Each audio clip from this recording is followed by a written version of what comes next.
Monumen Perjuangan Rakyat Jawa Barat yang diresmikan pada tahun 1995 merupakan salah satu bangunan kebanggaan rakyat Jawa Barat. Bangunan ini terletak di Jalan Dipati Ukur nomor 48 Bandung, bersebelahan dengan kampus Universitas Padjadjaran. Monumen yang berdiri di kawasan terbuka, bergaris bentang lurus dengan lapangan gazebo dan gedung sate sebagai pusat pemerintahan Jawa Barat. Gedung dengan bangunan unik dan artistik ini dirancang oleh arsitek Bandung Slamet Wiro Sanjaya dan perupa legendaris Sunario. Eksterior bangunan menyerupai bambu runcing.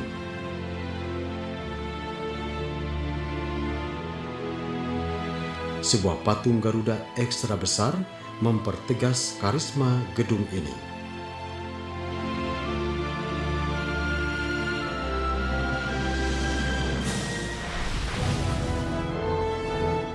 Pada dinding bagian depan, terdapat relief yang menceritakan sejarah perjuangan rakyat Jawa Barat, mulai dari masa kerajaan, masa pergerakan, masa kemerdekaan, dan masa mempertahankan kemerdekaan.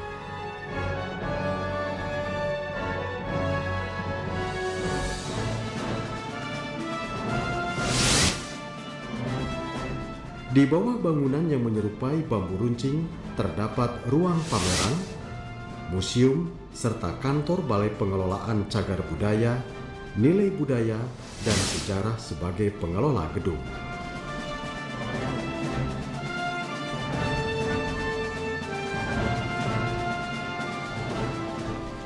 Di dalam museum terdapat 9 diorama.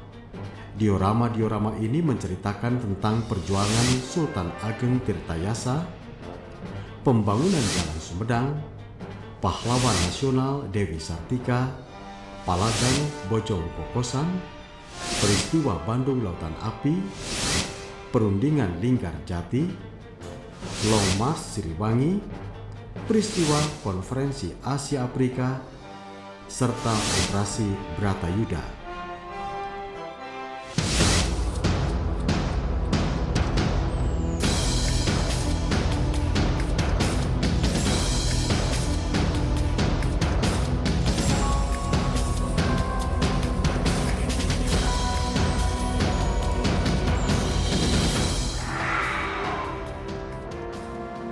Diorama pertama menceritakan perjuangan Sultan Ageng Tirtayasa bersama rakyat menentang kolonial Belanda. Sultan Ageng Tirtayasa berkuasa di Kesultanan Banten pada periode 1651 sampai dengan 1683. Di masa kepemerintahannya, ia memimpin banyak perlawanan dengan Belanda. Pada masa itu, Belanda melalui tangan VOC menerapkan perjanjian monopoli perdagangan yang merugikan Kesultanan Banten. Kehadiran VOC di wilayah Banten sangat bertentangan dengan cita-cita Sultan Ageng Tirtayasa yang ingin mewujudkan Banten sebagai kerajaan Islam terbesar. Di bidang ekonomi, Sultan Ageng Tirtayasa berusaha meningkatkan kesejahteraan rakyat dengan membuka sawah-sawah baru dan mengembangkan irigasi.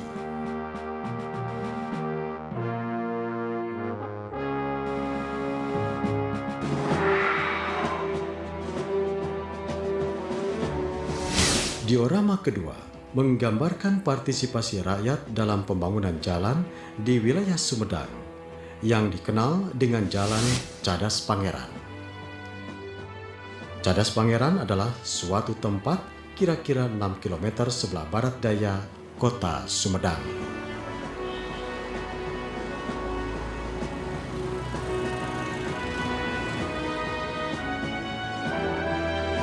Pemberian nama ini terkait dengan pembangunan Jalan Raya Pos Denlas yang melintas daerah ini.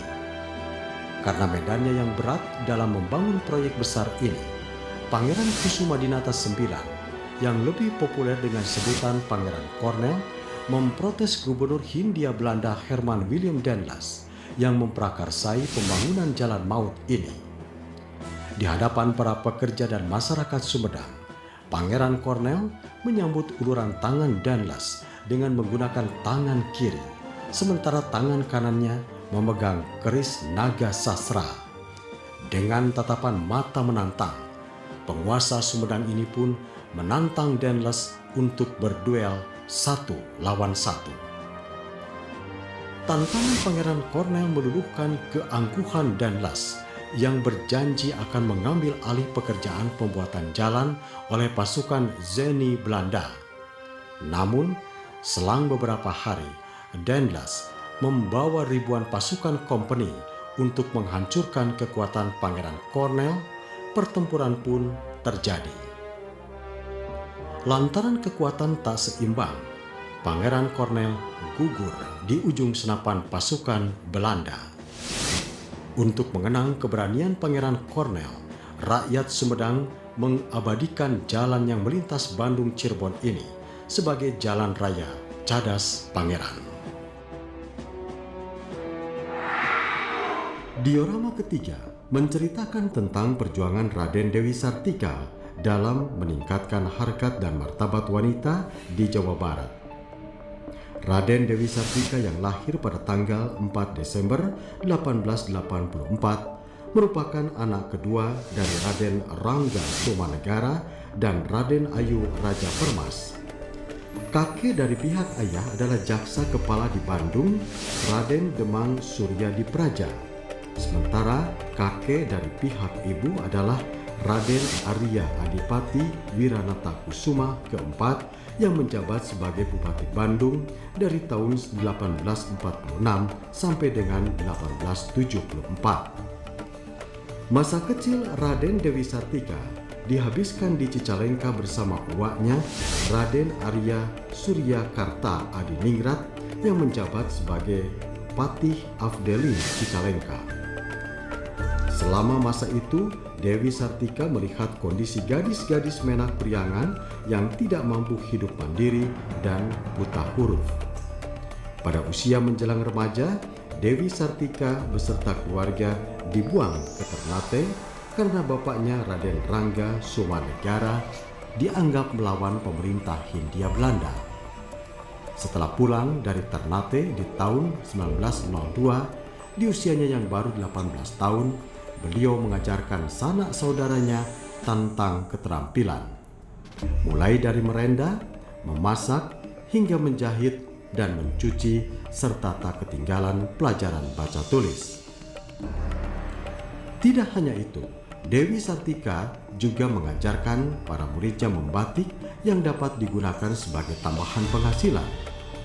Hanya dalam kurun waktu 2 tahun, di tahun 1906, aksi Dewi Sartika mendapat sambutan positif dari Bupati Bandung R.A.A. Martanegara yang mengizinkan kegiatan belajar mengajar dilakukan di Paseban Barat ke rumah Bupati, tepatnya di Jalan Dewi Sartika sekarang yang kini menjadi sekolah keutamaan istri.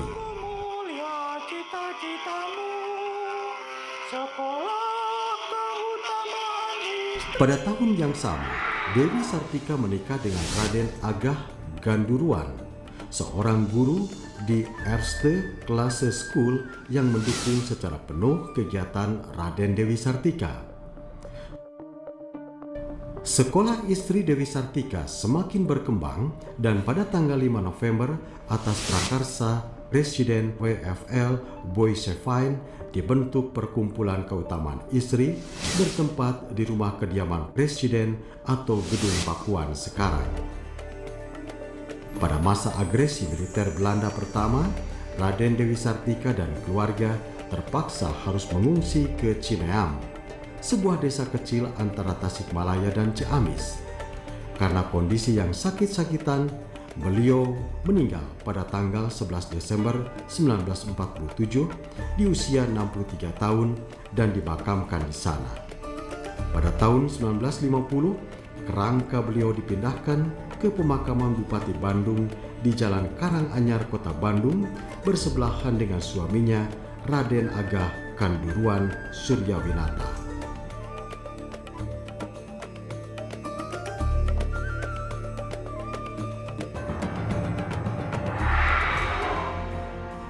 Selanjutnya diorama Palagan Bojong Kokosan yang menggambarkan pertempuran heroik antara pejuang tanah air dipimpin Letkol Edi Sukardi melawan sekutu di Desa Bojong Kokosan pada tanggal 9 Desember 1945. Desa Bojong Kokosan, Kecamatan Parungkuda, Kabupaten Sukabumi, berjarak 26 km dari kota Sukabumi ke arah Bogor. Peristiwa Bojong Kokosan diawali dengan keinginan tentara sekutu, Inggris dan Belanda untuk kembali menguasai tanah air setelah Jepang menyerah tanpa syarat pada tanggal 14 Agustus 1945. Upaya sekutu untuk kembali menegakkan kekuasaan Hindia Belanda mendapat perlawanan dari para pejuang tanah air tak terkecuali Jawa Barat.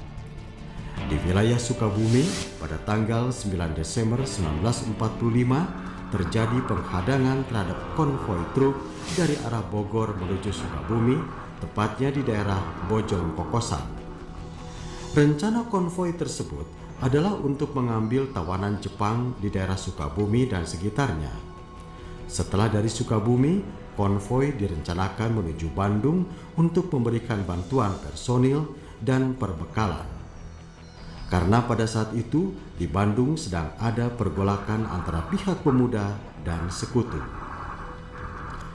Bojong Kokosan merupakan daerah berkelok dengan dilengkapi bukit terjal.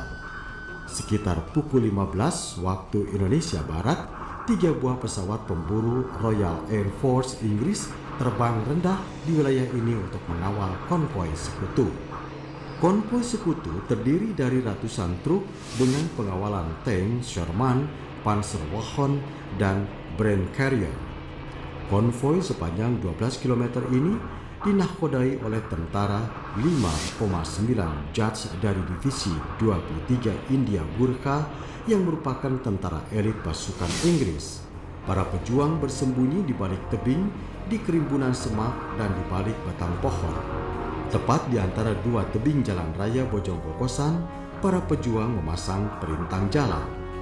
Setelah melalui pertempuran hebat serta kehilangan sejumlah panser dan truk, pihak sekutu dapat melanjutkan perjalanan. Namun, pejuang tanah air dengan gigih terus melakukan perlawanan di sepanjang jalur Sukabumi hingga Cianjur, yang pada akhirnya pertempuran dimenangkan oleh pejuang tanah air. Peristiwa pertempuran Bojong Kokosan memiliki bobot nilai kejuangan yang tinggi. Meskipun perimbangan kekuatan antara para pejuang dan pasukan sekutu tidak berimbang, namun pejuang mampu menunjukkan perjuangan yang gigih dengan dilandasi semangat tidak kenal menyerah serta cinta tanah air. Buah dari perjuangan ini adalah hancurnya mesin perang sekutu yang juga ditandai dengan korban di pihak sekutu. Dari pihak sekutu, terdapat 30 korban meninggal dan 40 orang luka-luka. Sementara setidaknya 60 pejuang tanah air gugur sebagai pahlawan kusuma bangsa.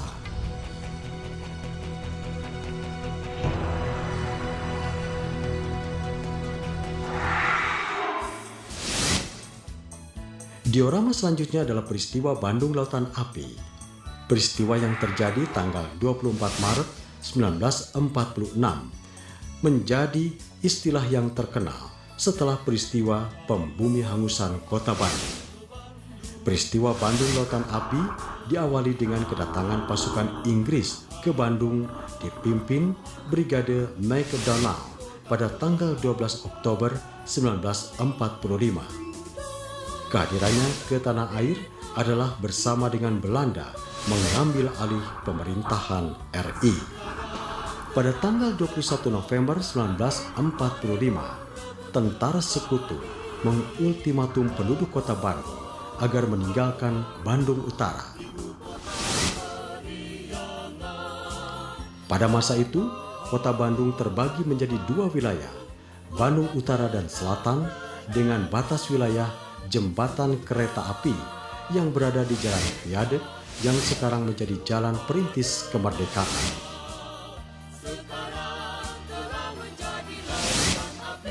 Ultimatum yang berlaku sampai tanggal 29 November 1945 tidak dipedulikan oleh rakyat Bandung.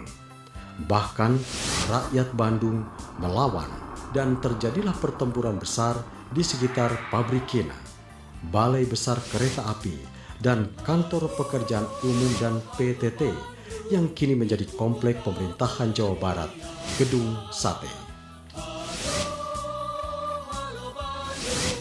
Pada tanggal 23 Maret 1946, tentara sekutu kembali melakukan ultimatum kedua agar rakyat dan tentara Republik Indonesia (TRI) mengosongkan seluruh kota Bandung Utara dan Selatan.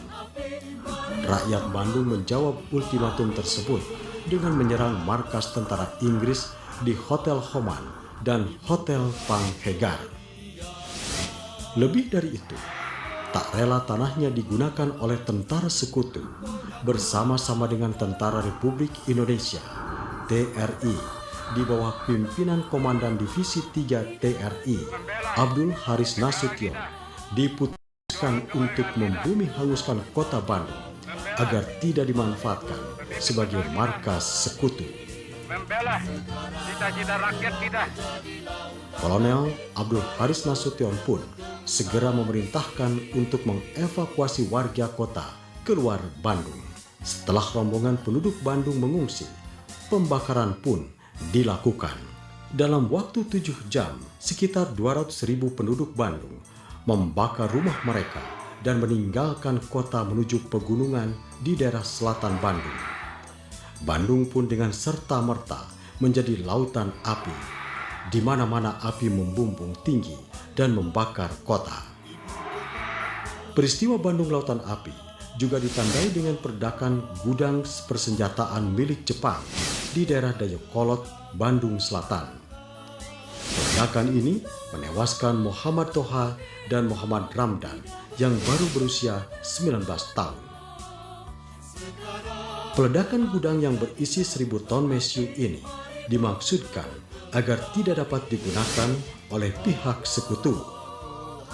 Untuk mengenang jasa kedua pahlawan yang gugur pada usia 19 tahun, warga Bandung mengabadikan nama mereka sebagai nama jalan protokol di kota Bandung.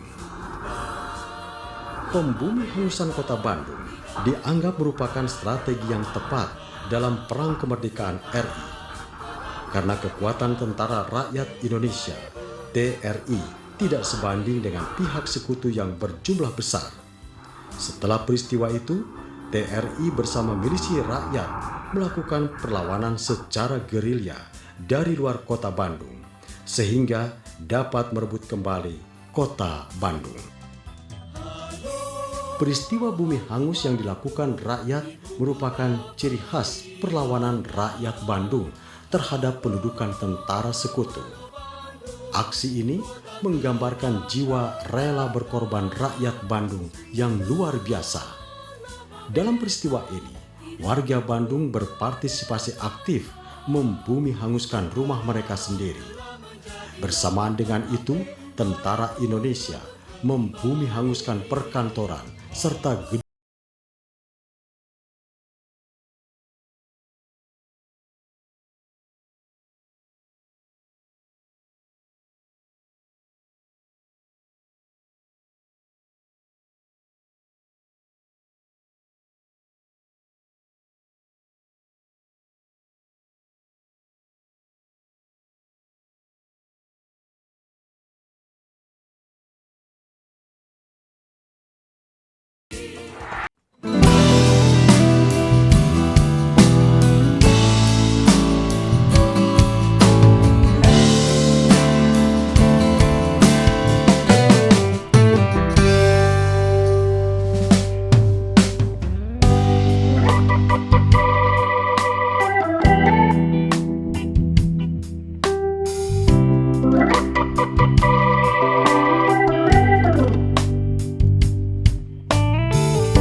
itu, Soekarno hanya datang berkunjung dan menginap di Pendopo Kuningan.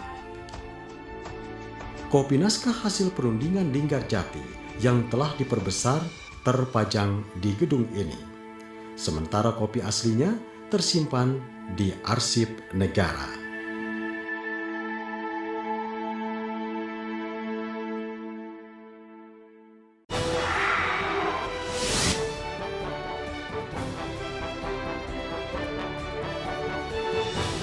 Selanjutnya adalah diorama Long March Divisi Siliwangi.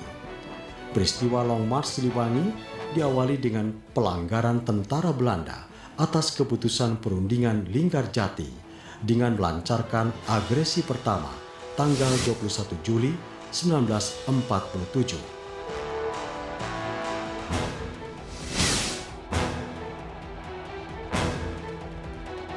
Untuk menyelesaikan pertikaian antara Indonesia dan Belanda, maka dilaksanakan perundingan di atas kapal milik Amerika Serikat, Renville. Republik Indonesia diwakili oleh Perdana Menteri Mr. Amir Sarifuddin dan Belanda diwakili oleh Abdul Qadir Wijoyo Atmojo. Perundingan yang ditandatangani tanggal 17 Januari 1948 menghasilkan keputusan yang sangat merugikan Indonesia. Wilayah Indonesia menjadi semakin berkurang hingga menjadi hanya 8 wilayah yang terdiri dari Jawa Tengah yang mencakup Yogyakarta, Surakarta, Magelang, dan Purwodadi. Jawa Timur yang terdiri dari Madiun, Ponorogo, dan Kediri, serta Banten yang berada di wilayah Jawa Barat. Sementara untuk wilayah Jawa Barat dibentuk pemerintahan boneka Belanda yang diberi nama Negara Pasundan dengan Wali Negara R.A.A. Wiranatakusuma pada tanggal 25 April 1948. Kondisi ini menyebabkan Belanda sebagai penguasa wilayah Jawa Barat mengharuskan TNI keluar dari wilayahnya. Akibatnya, sekitar 35.000 anggota divisi Siliwangi yang dipimpin Kolonel Abdul Haris Nasution harus hijrah ke Jawa Tengah. Keberangkatan pasukan Siliwangi ke Jawa Tengah dilakukan melalui kapal laut dan kereta api. Di tengah kekacauan, PKI dipimpin Musso melaksanakan aksinya di wilayah Madiun.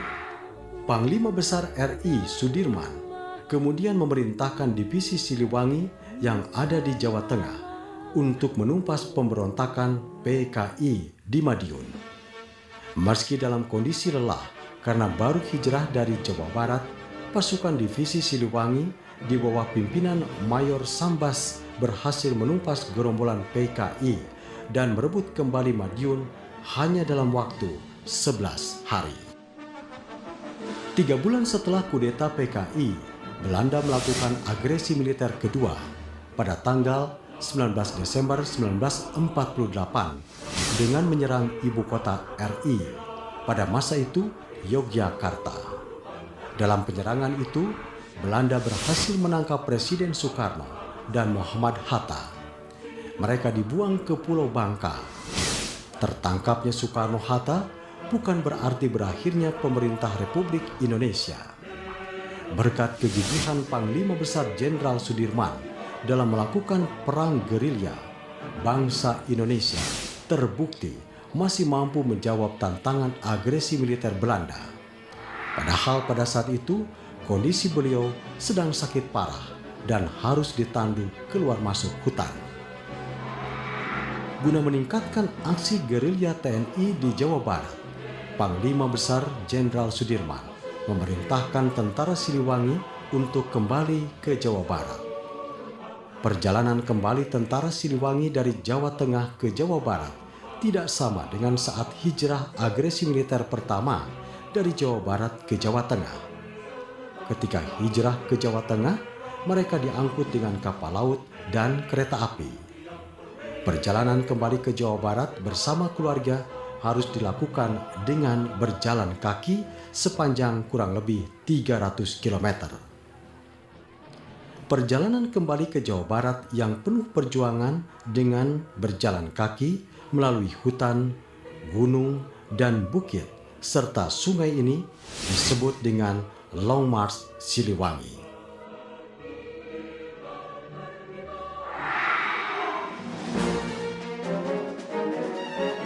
Konferensi Tingkat Tinggi Asia Afrika KTT-KAA yang berlangsung dari tanggal 18 sampai dengan 24 April 1955 di Gedung Merdeka Bandung bisa dikatakan sebagai tonggak terbesar keberhasilan politik luar negeri Indonesia.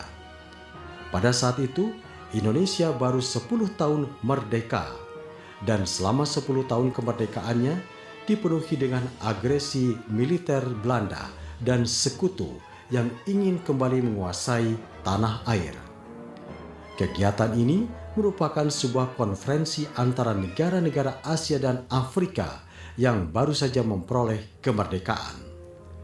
Konferensi Asia Afrika yang diprakarsai oleh Indonesia, Myanmar, Sri Lanka, India, dan Pakistan bertujuan untuk mempromosikan kerjasama ekonomi dan kebudayaan Asia Afrika dan melawan neokolonialisme Amerika Serikat, Uni Soviet, serta negara-negara impresianis lainnya.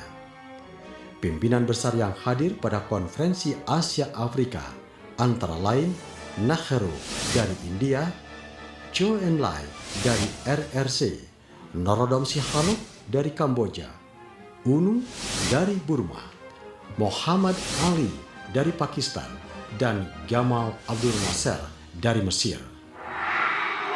Sebanyak 29 negara yang mewakili lebih dari setengah total dunia mengirim utusannya.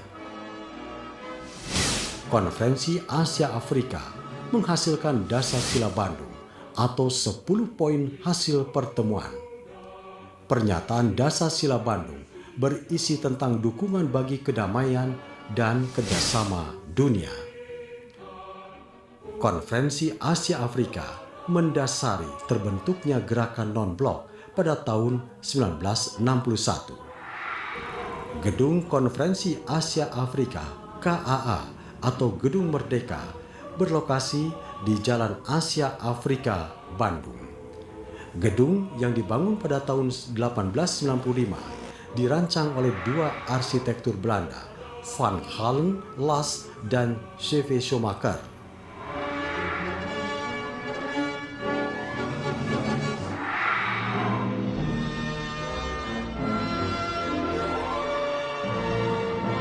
Diorama terakhir adalah peristiwa Operasi Pagar Betis Bratayuda.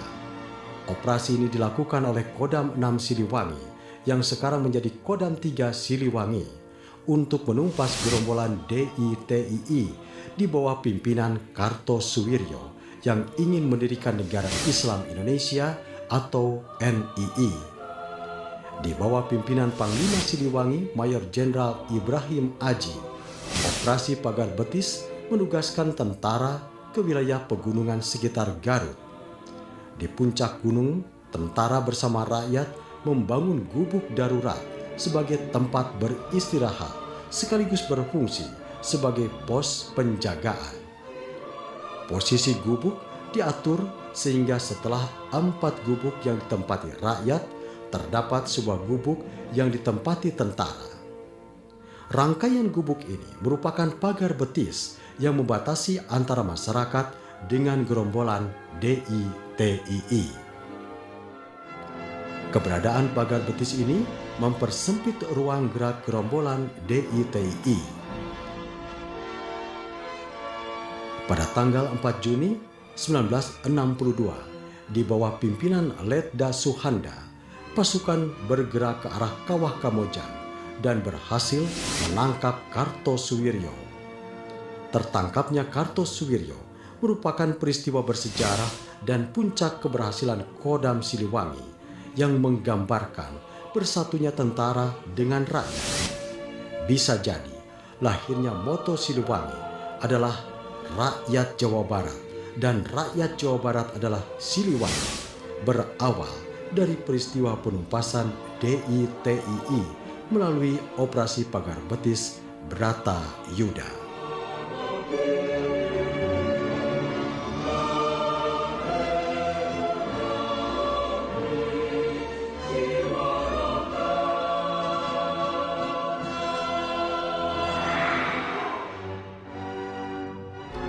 Peristiwa sejarah akan senantiasa ada dan terus berputar selama manusia sebagai aktor masih berkiprah di muka bumi.